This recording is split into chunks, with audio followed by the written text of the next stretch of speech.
They know you. I'm not gonna beg you to listen to me. You ain't got to worry about me wasting no more time on you. I don't remember asking you a goddamn. Be nice to your sister. What I'm about to tell you will change the course of history.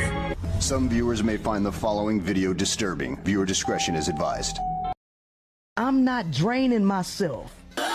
And that's what y'all ass don't get, cause you're in the Matrix and you need to get out.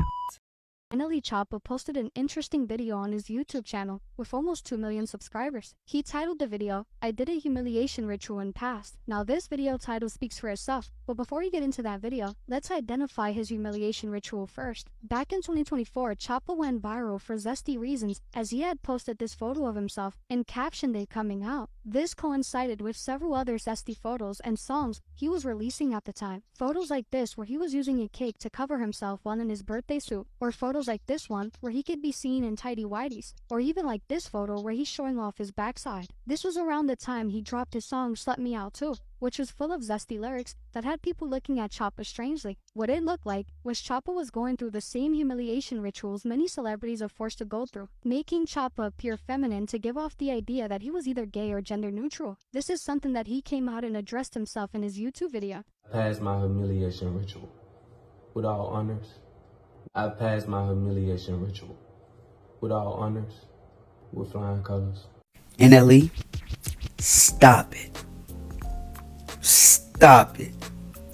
I don't know who's on his team that's approving this, but they need to stop going and shit here, because it's getting a little embarrassing.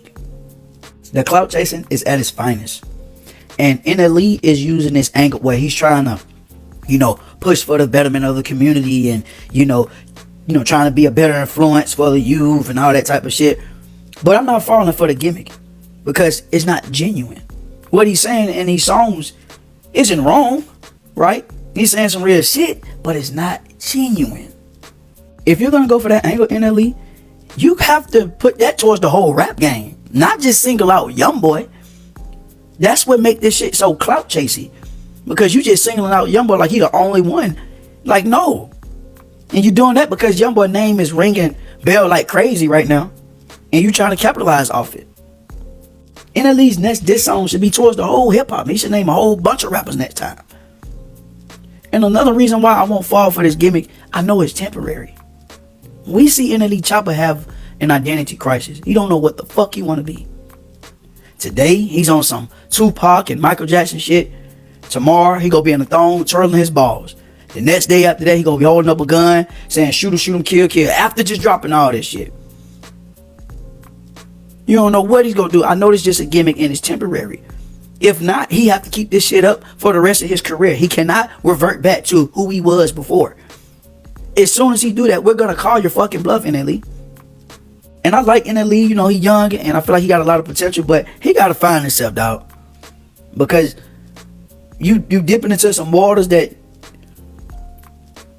they not on that. YoungBoy not on that. YoungBoy about shoot him, kill shit. That's why he ain't even respond. He just letting this shit be what it is. He gotta find himself, man. Like, it's gimmicky. Like, you're just gonna become a joke. Now, anytime we hear you and see you, we go, oh, he gonna be on some goofy clown shit.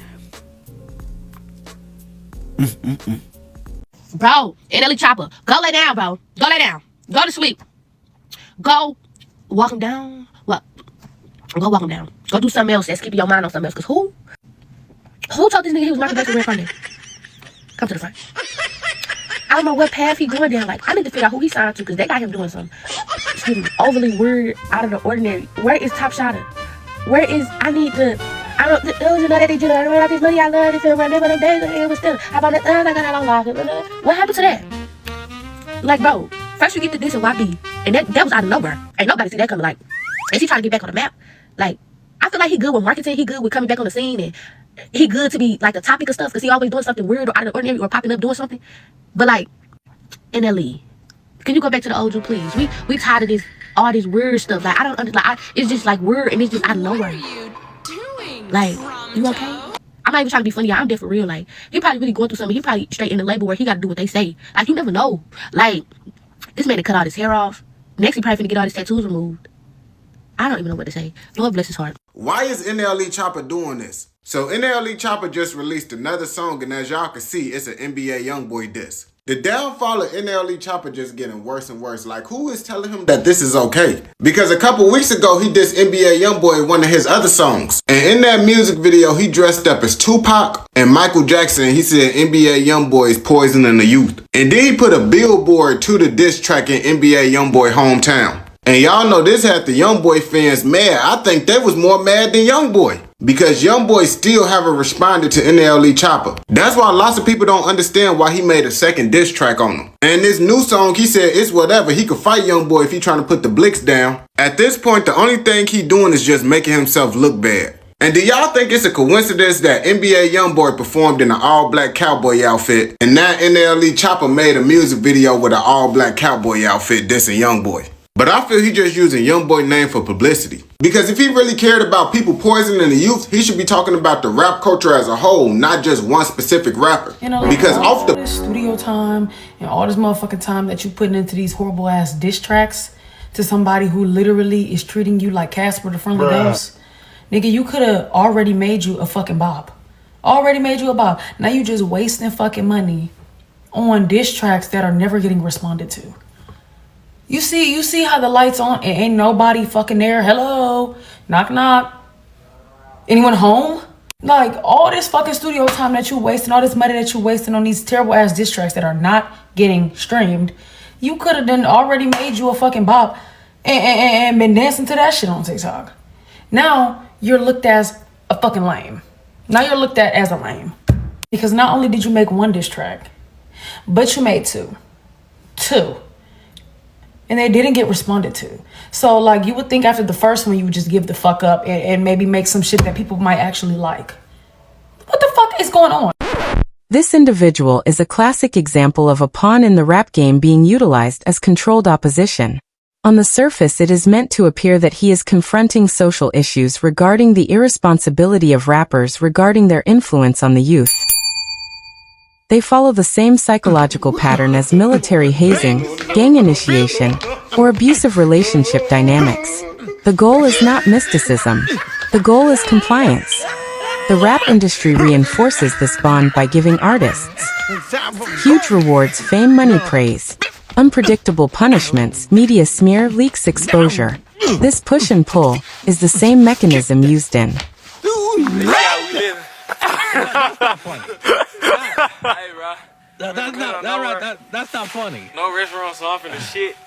Yeah, that's not funny. Yeah, here we go. It's just not funny. Oh, shit, I gotta pee. Many artists enter fame with pre-existing trauma, childhood adversity, poverty trauma, community violence, identity fragmentation, attachment wounds. When they enter an industry that demands performance of pain, this trauma is reinforced, not healed. The industry doesn't cause the trauma, it exploits it. 2. Humiliation as a tool of power control. In trauma psychology, humiliation is one of the most powerful ways to break a person's sense of autonomy. Humiliation creates shame, dependence, compliance, inferiority, fear of rejection. Shame activates the same brain networks as physical pain. So when artists are publicly embarrassed or exposed, their brains register this as trauma. This is why certain media events feel like ritual humiliation. He's paid handsomely to stir up a one-sided beef with another rap tool that is eerily similar to the Biggie versus Tupac rivalry of the 90s.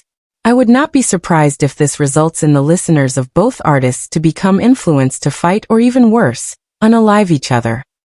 Similar to the stance both Michael Jackson and Tupac Shakur spoke of in their lyrics and statements.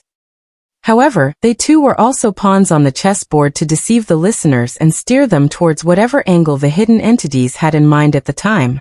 It's also very ominous how he is literally dancing on a chessboard or checkerboard as a literal pawn.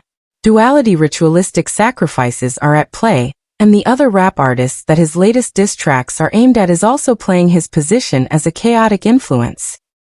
His tour Bring Make America Slime Again carries the lingering scent of smoke of a hidden weapon on the minds. The formula for all these artists are similar with slight diversions. They play into blasphemous imagery and symbolism to confuse the listeners and viewers. The usage of scriptures with juxtaposed with suggestive dancing or revealing clothing is meant to split the consciousness and cause those to side with evil by accepting the good. This push and pull is the same mechanism used in abusive relationships, gangs, cults, high control groups. This is why artists often feel unable to leave, afraid to speak out, chronically anxious, dependent on label approval, trapped in the persona. The system conditions them to believe, if I don't submit, I lose everything. That psychological dependency feels ritualistic. Modern media monetizes humiliation. It turns trauma into spectacle. The public becomes desensitized to artists' emotional pain. The rap industry pressures artists to embody extremes. Hypermasculine but emotionally destroyed. Wealthy but traumatized. Spiritual but self-destructive. Conscious but violent. Public but deeply isolated. This creates a psychic fracture, where the artist becomes a brand, and the person behind it gradually disappears. That fracture looks like ritual duality because it mimics symbolic spiritual split, but it's actually trauma.